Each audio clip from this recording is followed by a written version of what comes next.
आप आजकल बहुत खबरों में हैं, इसके बावजूद कि आप बज़ाहिर तो किसी सियासी जमात का हिस्सा नहीं हैं, लेकिन बिलावल भुट्टो साहब भी आप पे तनकीद करते हैं, आपकी अपनी साबिका जमात पीटीआई भी आप पे तनकीद करती है, और आपने बड़ा ठोक के कह दिया आज साफ साफ, आपने तीन लोगों को कहा है, सलमान अकरम राजा, शिबली फराज और अली मीन गंडापुर, जो खैबर पख्तूनख्वा के वजीर आला हैं, कि इनको मुस्ताफ़ी हो जाना चाहिए अगर पार्टी को बचाना है। क्यों? पहली बात तो ये है, अब सार साहब जितना अच्छा आपने इंट्रो किया है, इतना अच्छा तो मरियम औरंगजेब भी नहीं कर सकती थी जिस तरह आपने पीटीआई को जो है नताड़ा है। दूसरी बात ये है कि जो सूरत हाल है इस वक्त, वो ये पीटीआई के टुकड़ों में बंटने का सवाल तो तब हो जब वो पीटीआई बच गई हो।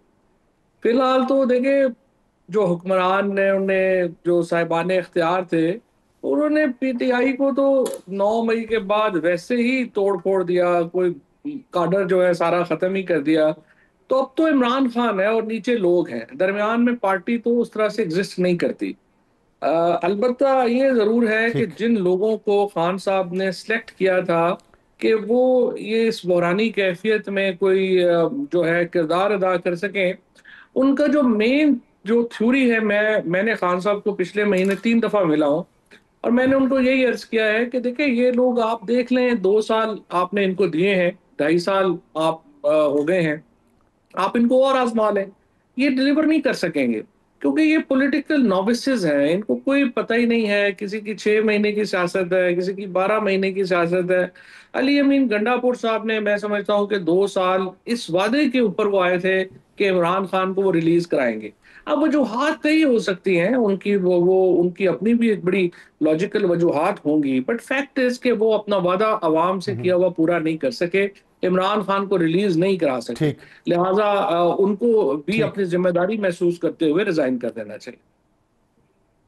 ठीक है। अच्छा, एक तो मैं आपसे, एक आपने एक्सेप्शन दी है, तीन तीन लोगों को आपने कहा कि इन्हें मुस्ताफ़ी हो जाना चाहिए, अली बिन गंडापुर भी उसमें शामिल हैं, और मैंने भी यही कहा है, खैर, लेकिन आपको बात पसंद नहीं आई। और दूसरे एक आपने एक्सेप्शन दी, मैं उस पर सवाल पूछता हूँ, लेकिन आपने जो रेफरेंस दिया ना मरीम औरंगज़ेब साहिबा का, वो मुझे बड़ा अच्छा लगा, और मुझे याद आया कि देखें, मैं यही बात आवाम को समझाना चाहता हूँ कि जो सियासतदान है ये लच्छेदार बातें करेंगे और एक दूसरे के मुखालिफ बयान देंगे, लेकिन ये अंदर से ऐसे मिले हुए होते हैं कि मरीम औरंगजेब ने जो जो अपॉइंटमेंट्स की पैमरा में, पीटीवी में और दूसरी जगहों पे, उनको फवाद चौधरी ने अपने दौरे हुकूमत में बचा के रखा, मुस्तहकम किए रखा। और जब फवाद चौधरी चले गए और मरीम औरंगजेब की हुकूमत दोबारा आई, तो वही लोग अभी भी वहीं मौजूद हैं और बड़ी अच्छी नौकरियां कर रहे हैं।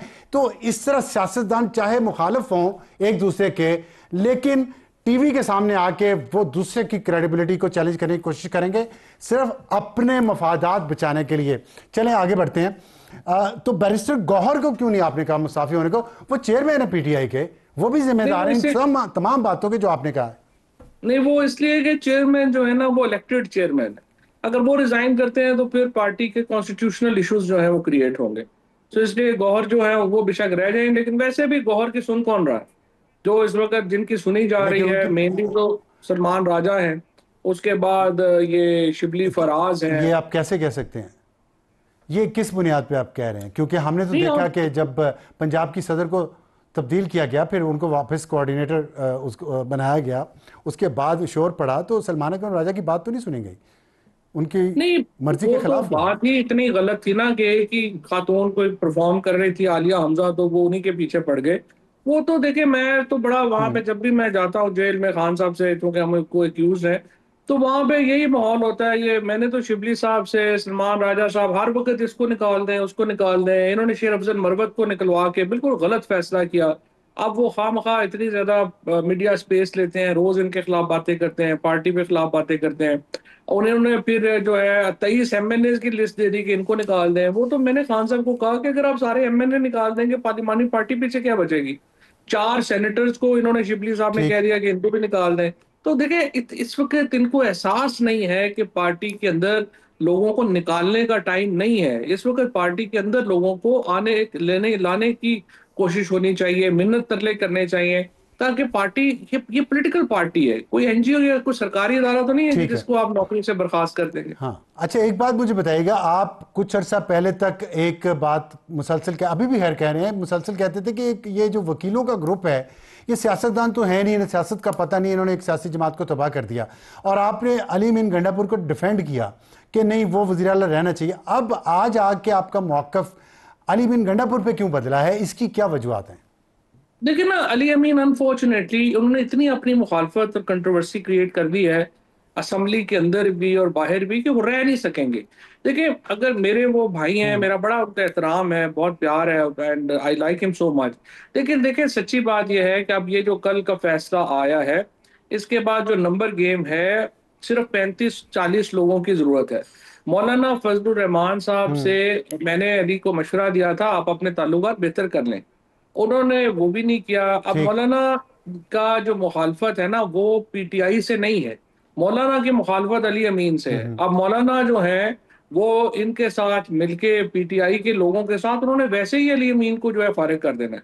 अगर अली अमीन की जगह मैं हूं या वो कोई एडवाइस सुने तो देखें, वो खुद पार्टी के अंदर फैसला कर लें और किसी और को चीफ मिनिस्टर बना दें। वो अगर आप चाहें भी वो इस्तीफा नहीं भी देते तो वो ज्यादा देर चीफ मिनिस्टर नहीं रह सकेंगे, और पार्टी को बड़ा नुकसान होगा अच्छा। अगर अली अमीन गंडापुर के खिलाफ बगावत हो जाती है केपी में। और जो होनी होनी है, मैं ख्यालात सुनता हूँ, क्योंकि मेरा बहुत पीटीआई के जाहिर है जो पुराने सारे एमपीएज हैं, एमएनएज हैं, मेरे से राब्ते में भी रहते हैं, मेरी बातचीत भी होती रहती है। आई नो कि Ali Amin is very unpopular with party cadre now. नाव नाव आपने कहा ना, तो इसमें क्या, इसमें ये बात शामिल है जो अभी पिछले दिनों बात एक शुरू हुई, अलीमा खान साहबा ने भी कहा कि माइनस इमरान खान तो हो गया, तो लोगों के दिलों में, पार्टी के जो लोग हैं उनके दिलों में ये है कि अली अमीन गंडापुर ने सही परफॉर्म नहीं किया जो खान की रिहाई के लिए उन्हें करना चाहिए था। क्या ये बात इस वजह से भी उनकी अनपॉपुलैरिटी ज़्यादा हो गई है? 26 नवंबर के बाद से उनकी अनपॉपुलैरिटी जो है वो स्लाइड कर रही है, और उन्होंने उसको रोकने की कोई जो है वो अमली तौर के ऊपर कोई सोच का मुजाहरा नहीं किया। उनको चाहिए था अपने मुखालिफ ग्रुप को जो है वो नीचे साथ लेके चलते। अगर मतलब गौहर जैसे आदमी भी उनसे गिला कर रहे हैं, असद कैसर साहब से जैसे लोग भी उनके साथ गिलामंद हैं, और चले आतिफ खान और तैमूर झगड़ा से तो उनकी पुरानी चल ही रही है। इस ग्रुपिंग तो अफसान साहब, आप चूंकि बड़े अरसे से ज़ाहिर पॉलिटिक्स ही फॉलो करते हैं, हम और आप एक ही काम करते हैं, ये तो 2011 से ही केपी में ग्रुपिंग है। और परवेज खट्टर साहब के खिलाफ भी थी, महमूद खान के खिलाफ भी, लेकिन उस वक्त इमरान खान थे तो उनका फैसला हतमी होता था, लिहाजा वो ग्रुप एक हद से आगे जा नहीं सकते थे। अब तो देखिए, अली अमीन को बड़ी सोफिस्टिकेटेड पॉलिटिक्स की जरूरत थी, जो अनफॉर्चुनेटली उनकी तरफ से नहीं हुई। और अब कोई मुआवजा ही है कि अली अमीन अपनी सीट पे कुछ चंद हफ्तों से ज्यादा बरकरार रह जाए। मतलब अब ये नोटिफिकेशन वगैरह होगा, नई वो जो सीटें हैं वो आ जाएंगी, तो उसके कितना अरसा अब वो बरकरार रह जाएंगे, he won't be able to keep his seat. अच्छा,